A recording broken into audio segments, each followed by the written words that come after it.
کیا آپ اس شخص کے بارے میں جانتے ہیں جو آج سے ہزاروں سال پہلے پیدا ہوا لیکن اب بھی ہمارے درمیان زندہ ہے؟ یہ شخص مختلف موقعوں پر ہمارے سامنے آتا ہے اور ہمیں راہ دکھاتا ہے۔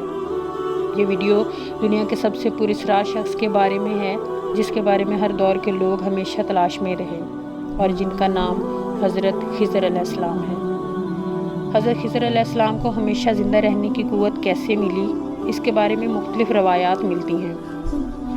ابن عساکر کی تاریخ دمشق میں ملتا ہے کہ جب حضرت آدم علیہ السلام کی وفات کا وقت قریب آیا تو انہوں نے اپنے تمام بیٹوں کو فرمایا کہ اے میرے بیٹو، بے شک اللہ تعالیٰ زمین والوں پر ایک بڑا عذاب نازل فرمانے والا ہے۔ میری وفات کے بعد میرے جسم کو ایک غار میں رکھ دینا یہاں تک کہ سکون پا جاؤں، تو میرے جسم کو ملک شام میں دفن کر دینا۔ لہٰذا آپ کی وفات کے بعد آپ کا جسم مبارک آپ کے بیٹوں کے پاس رہا۔ جب اللہ نے حضرت نوح علیہ السلام کو مبعوث فرمایا تو انہوں نے حضرت آدم علیہ السلام کے جسم کو اپنے پاس رکھا۔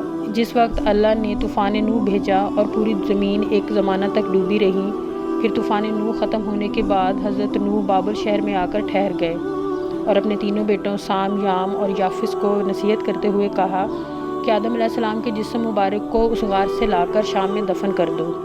ان لڑکوں نے کہا، یہ زمین وحشت ناک ہے اور کوئی زمین سے مانوس نہیں اور نہ وہاں کا راستہ جانتا ہے۔ حضرت نوح علیہ السلام نے کہا، حضرت آدم علیہ السلام نے اس شخص کے لیے جو اس کے جسم کو دفن کرے گا قیامت تک زندہ رہنے کی دعا کی ہے، پھر آپ کا جسم اسی طرح رہا۔ کہا جاتا ہے کہ آپ کی صلبی اولاد جس کا نام خضر علیہ السلام تھا، اس نے آپ کے جسم کو دفن کیا۔ اللہ تعالیٰ نے حضرت آدم علیہ السلام کی دعا قبول فرمائی اور حضرت خضر علیہ السلام اس وقت تک جب تک اللہ چاہے گا زندہ رہیں گے۔ حضرت خضر علیہ السلام کی کنیت ابو العباس اور نام بلیہ تھا۔ ان کے والد کا نام بلقان تھا۔ حضرت خضر علیہ السلام کی یہ خصوصیت تھی کہ آپ جس جگہ پر بیٹھتے وہاں آپ کی برکت سے ہری ہری گھاس اگ جایا کرتی تھی، اس لیے لوگ آپ علیہ السلام کو خضر کہتے تھے جس کے معنی سبز چیز ہے۔ ایک روایت کے مطابق آپ حضرت ذوالقرنین کے خالہ زاد بھائی تھے۔ حضرت ذوالقرنین اللہ کے ایک نیک بادشاہ تھے۔ حضرت خضر علیہ السلام حضرت ذوالقرنین کے وزیر تھے۔ کتابوں میں حضرت خضر علیہ السلام کی لمبی عمر اور موت نہ آنے کی وجہ یہ بھی لکھی گئی ہے کہ آپ نے آب حیات کے چشمے کا پانی پی رکھا ہے۔ آب حیات کے بارے میں کہا جاتا ہے کہ جو شخص اس کا پانی پیے گا یا اس میں غسل کرے گا اسے کبھی موت نہیں آئے گی۔ انجیل کے باب یوحنا میں آب حیات کا ذکر کچھ اس طرح سے ملتا ہے کہ پھر اس نے مجھے بلور کی طرح چمکتا ہوا آب حیات کا ایک دریا دکھایا جو خدا اور برا کے تخت سے نکل کر اس شہر کے درمیان بہتا تھا، اور اس دریا کے پار زندگی کا درخت تھا۔ آب حیات کا ذکر قدیم کتابوں اور داستانوں میں بھی ملتا ہے۔ ان داستانوں میں 3 شخص کا ذکر ملتا ہے جو آب حیات تک پہنچ گئے تھے۔ ان میں ایک حضرت الیاس علیہ السلام، دوسرے حضرت ذوالقرنین، جبکہ تیسرے حضرت خضر علیہ السلام تھے۔ لیکن ان تینوں میں سے صرف حضرت خضر علیہ السلام اور حضرت الیاس علیہ السلام کو یہ پانی نصیب ہوا۔ حضرت ذوالقرنین نے یہ پانی کیوں نہ پیا، اس کے متعلق ایک دلچسپ بیان ہے۔ روایتوں میں ہے کہ حضرت ذوالقرنین نے کتابوں میں پڑھا تھا کہ سام بن نوح کی اولاد میں سے ایک شخص چشمہ حیات کا پانی پی لے گا تو اس کو موت نہ آئے گی، اس لیے حضرت ذوالقرنین نے اس پانی کی تلاش میں مغرب کا سفر کیا۔ ذوالقرنین کے علم میں یہ بات آئی کہ آب حیات اندھیرے راستوں میں موجود ہے اور وہاں 360 چشمے ہیں۔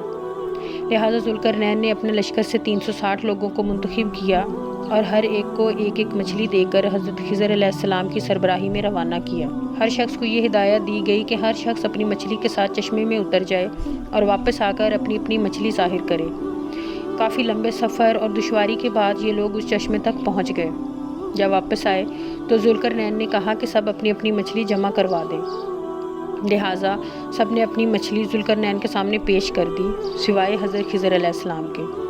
ذوالقرنین نے جب وجہ دریافت کی تو انہوں نے بتایا کہ میں جب چشمے میں اترا تو مچھلی میرے ہاتھ سے نکل کر پانی میں چلی گئی۔ میں نے غوطہ لگا کر پکڑنے کی بہت کوشش کی مگر ناکام رہا۔ ذوالقرنین نے کہا، وہ پانی آپ کے مقدر میں تھا۔ آب حیات میں غوطہ لگانے اور اس مقدس پانی کو پینے کی برکت سے حضرت خضر علیہ السلام ہمیشہ زندہ رہیں گے اور آپ کو کبھی موت نہیں آئے گی۔ حضرت موسیٰ علیہ السلام سے بھی حضرت خضر علیہ السلام کی ملاقات کا ذکر قرآن مجید میں ملتا ہے، جس کے مطابق حضرت خضر علیہ السلام کو ایک الہامی علم جسے علم لدنی کہا جاتا ہے عطا کیا گیا تھا۔ اس علم کو سیکھنے کے لیے حضرت موسیٰ علیہ السلام حضرت خضر علیہ السلام کی خدمت میں حاضر ہوئے اور ان سے درخواست کی کہ اللہ نے آپ کو جو علم عطا کیا ہے وہ مجھے بھی سکھائیں، لیکن حضرت موسیٰ علیہ السلام کی جلد بازی اور صبر نہ کرنے کی وجہ سے حضرت خضر علیہ السلام انہیں علم مکمل طور پر نہ سکھا سکے۔ بعض علماء نے اس واقعے کو دلیل بنا کر حضرت خضر علیہ السلام کو ایک نبی قرار دیا ہے، کیونکہ اللہ کے پیغمبر کے سوا ایک عام بندہ کسی پیغمبر کو علم نہیں سکھا سکتا۔ حضرت خضر علیہ السلام اس علم کے ذریعے مشکل میں پھنسے لوگوں کی مدد فرماتے ہیں اور رہنمائی کرتے ہیں۔ روایتوں کے مطابق حضرت الیاس علیہ السلام کی ذمہ داری سمندر میں لوگوں کی رہنمائی کرنا ہے اور حضرت خضر علیہ السلام زمین پر لوگوں کی رہنمائی کرتے ہیں۔ بعض روایتوں کے مطابق حضرت خضر علیہ السلام نے رسول خدا محمد صلی اللہ علیہ وآلہ وسلم کے ہاتھوں پر بیعت کی ہے۔ صوفیہ کے نزدیک حضرت خضر علیہ السلام کا بہت اعلیٰ مقام ہے اور وہ انہیں اپنا رہنما تصور کرتے ہیں۔ بعض صوفیہ سے ان کی ملاقات بھی ثابت ہے اور بعض بزرگوں نے کہا ہے کہ حضرت خضر علیہ السلام انہیں کئی سالوں تک علم دین بھی سکھاتے رہے۔